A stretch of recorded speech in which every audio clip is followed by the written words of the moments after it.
Well, I'm very happy to be here, and I hope that you'll feel free to ask if something I say isn't clear. So I'm going to talk about seeing and targeting structures. So what we do is four-dimensional structures, which is 3D plus time, because I think the dynamics is important. And I think the biology-driven thing is critical. This is why the families and patients are such a critical part of learning about what's important for us to work on. And so I really appreciate having this alliance and having the families here to really help us understand what's worth doing and where we should focus our efforts. So the idea of all of my work is that we go from these genes and gene sequences schematically shown here, which we have about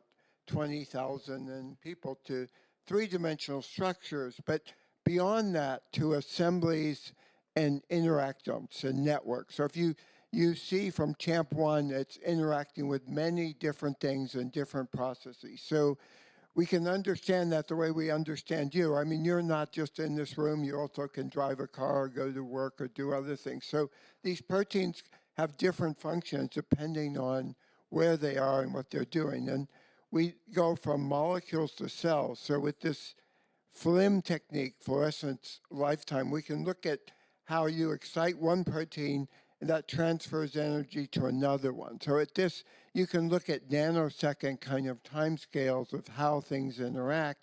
And one of my accomplishments is I built a synchrotron beamline at the Lawrence Berkeley National Lab. And this allows you to have 10,000 times more photons, X-ray photons, and really look at things in a time-resolved way. So you can look at millisecond kind of time-resolved structures. So what we did is we have methods, the techniques and the technologies, but also the math to really understand dynamic structures. And the idea here is instead of lock and key, if you wanted to control, say, access to this room, you could put a door stopper under the door and hold it open or hold it closed. And you could put it anywhere under the door. So there's a bigger area than just the lock and key. So I have to disclose that I do have patents on inhibitors for the PARG that takes apart the PARylation from PARP1, and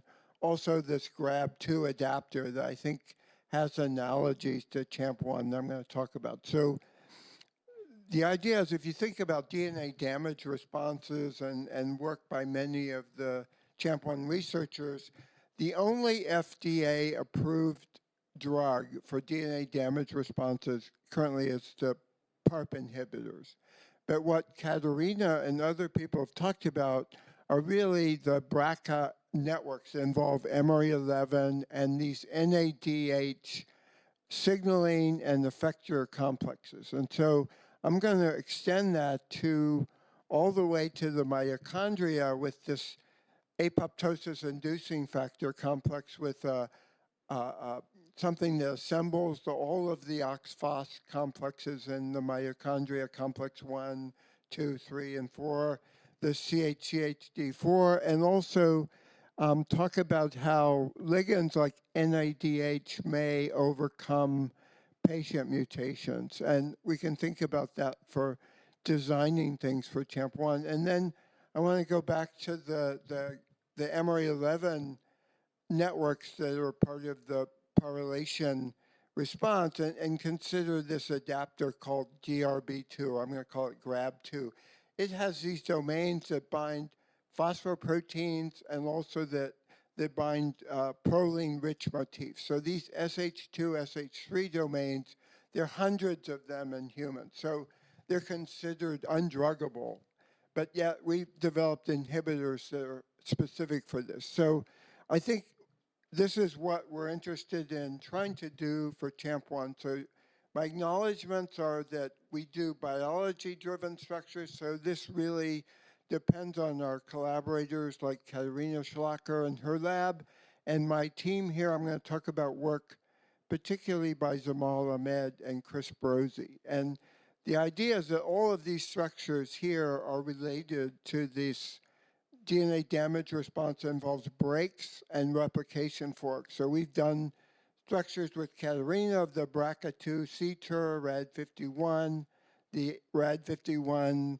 XRCC3 or the CX3 complexes, the PARG, and also with Alan DeAndrea, the Pol Theta ATP blocker novobiocin. But today I want to focus on this GRAB2, which is an adapter scaffold, which I think is the way I think about CHAMP1 is that it's something like that in terms of its function, and then go to the mitochondrial end of reading this NADH network system to where AIF can either cause cells to create energy by oxidative phosphorylation or die by programmed cell death. So it's really life and death. And of course, with cancer cells, we want them to die, but with neurons and so forth, we want them to live even in the context of stress. So why inhibitors? This is what I focus on, is structure-based inhibitors. If you think about this, the MR11 nuclease, which is at replication forks, and it can remodel forks or can degrade them. It can remodel breaks so you can do HR repair. If we look at a BRCA2 simulated mutation here, you see if you knock out BRCA2, you get a big increase, this big increase in the number of chromosome aberrations. But this inhibitor we developed for MR11, if you just inhibit that nucleus, so one protein, it's actually better than the wild type mimic here. So you can take the breast cancer, BRCA2 mutation, big chromosome aberrations, and completely reverse that by changing another protein in the network. And we're particularly interested in things that are committed steps like MR11. So MR11 inhibitors will reverse BRCA2 DNA break repair defects through control outcomes. So this is just, it's kind of a demonstration in principle, right, where we can develop tool inhibitors, and this tests the biology. So if you think one biological interaction is important or not important, you can test that. You have these multifunctional proteins, but if you can inhibit just the one function, in this case, this is just the endonuclease activity. So MR11 can chew up an end or it can make a nick. And it's the nick that initiates HR, and if you avoid that nick, you go down a different pathway and avoid the defect. So the uniqueness of the nanoscale is something to really appreciate. So I think of these things as molecular machines, but at the nanoscale, right here, you know, the 10 to the minus 9, all of these different kinds of energy, like electrostatics, mechanical energy, chemical bond making, breaking, these are all in the same level. So you can take binding energy into conformational change. So instead of being a machine like your car, it'd be like your car can reshape itself like the Transformers and become like a Ferrari when you want to go fast, or you know, like a bicycle when you want to go down a narrow road. So these conformational changes are critical. So the methods that we made, this X-ray scattering method, you're looking at the data as this MR11 complex here is at the bottom, this dimer, is bringing together two RAD50 ATPases in the presence of ATP. So it can be open, it can be closed, it can be flexible, and we can measure all of those different states in solution as a function of time.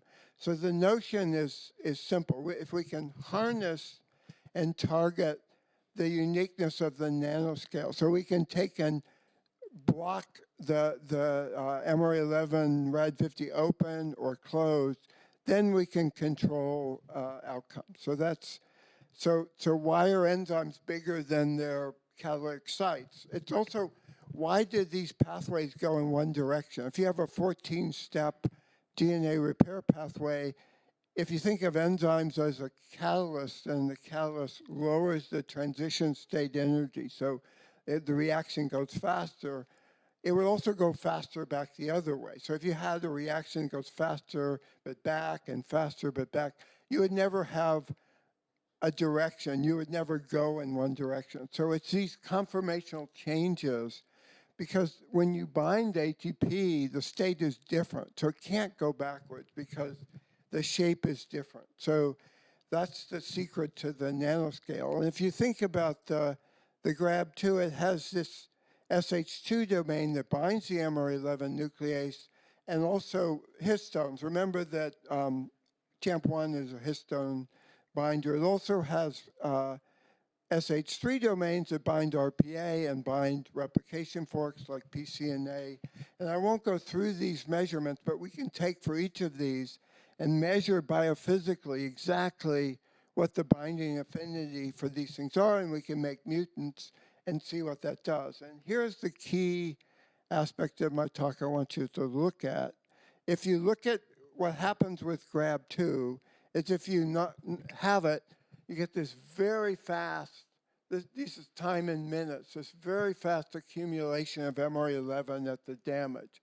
So this is a laser streak, this is DNA damage. If you knock it out, you still get MR11 at the damage, but it's much slower and it's much less. And if you add it back fast and more, and if you add back a mutant, a single change, a lysine to an arginine, this doesn't bind MR11. It looks just like the knockout.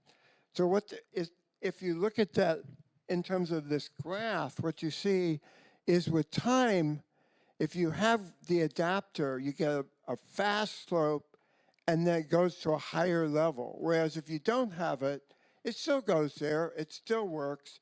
So when people do knockouts and they look at synthetic lethality or function, they wouldn't pick this up because they'd say, oh, yeah, it still goes there, it's not really different. But it's critically different because timing, how fast something assembles, changes the pathway. How fast it disassembles changes the pathway, and I'll show you that. So we can look at recruitment and release. So with recruitment, if we change that rate, what we get is a knockdown of the HR pathway. So this HR pathway falls way down in the knockout, and if we add it back, it comes back. If we just change that one residue so it doesn't bind MR11, it's like the knockout.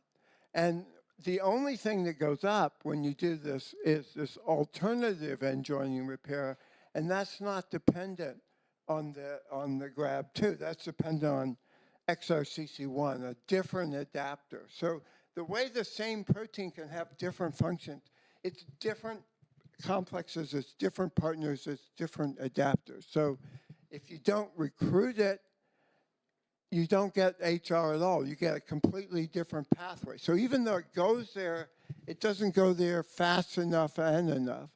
And the other thing is, if you actually don't remove it, so this lysine to alanine is taking away a ubiquitination site.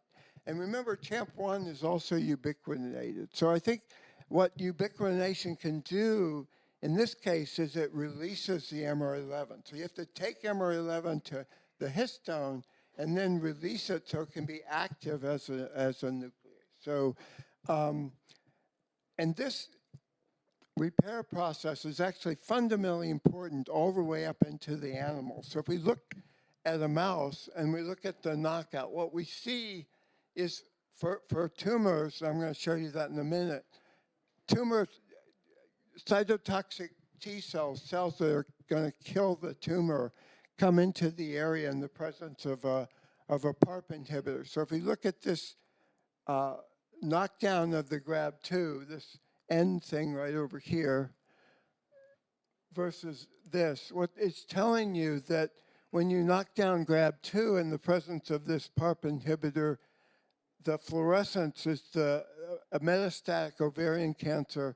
Here it's very high. These mice are overwhelmed with tumor, and these are not. So you're actually killing the tumor cells just by removing that adapter that's allowing the very fast thing. And the way we approach this is we use AI/ML. So we use artificial intelligence, but what the important thing is that we can have a cycle. So what we're doing is we're binding compounds in this dimer to hold the dimer closed so they can't open as an active monomer. And we can mutate the site we're targeting and see that we completely lose the activity. So if we make a single point mutation, we get this straight line here. There's no binding. And what we can do then is we can look at cancer cells versus normal cells, and we see we have a big sort of window. You want to have a therapeutic window, a difference there between the two. So the point is, with machine learning, it's not that AI is so great, but with machine learning, we can make these measurements and we can keep optimizing, we can keep solving structures, and we can say these parts are adding more to the affinity than these other parts. And in this way, we can get very precise things. And here's an example where untreated versus treated, and you can see the histone H2AX gamma is lighting up like a Christmas tree in red. This is damage just from not having efficient repair. And the effect of that on a tumor is if you actually weigh the tumors. This is a different tumor model, but you get a lower weight in this. And I see my time is growing short, so I want to just quickly go to the CHAMP1 analogy at the mitochondria, which is this apoptosis-inducing factor complex with the so-called coil-coil helix domain, CHCHD4. And this is making energy for metabolism versus cell death. And the reason I think this may be informative for your thinking is it has these point mutations, which are a little easier to understand structurally than when you have deletions or frame shifts, and they can cause these neurodegenerative or muscle atrophy diseases. And so I'm going to talk about dynamics and measuring them here. So here's Muybridge's galloping horse, time-resolved diffraction. So this would be the diffraction pattern for those things. If you do the typical structure, here's a 1 sigma galloping horse. You have a important part of the horse and then a regulatory domain at the top, and then these disordered regions that must not be important, so you could remove them or whatever.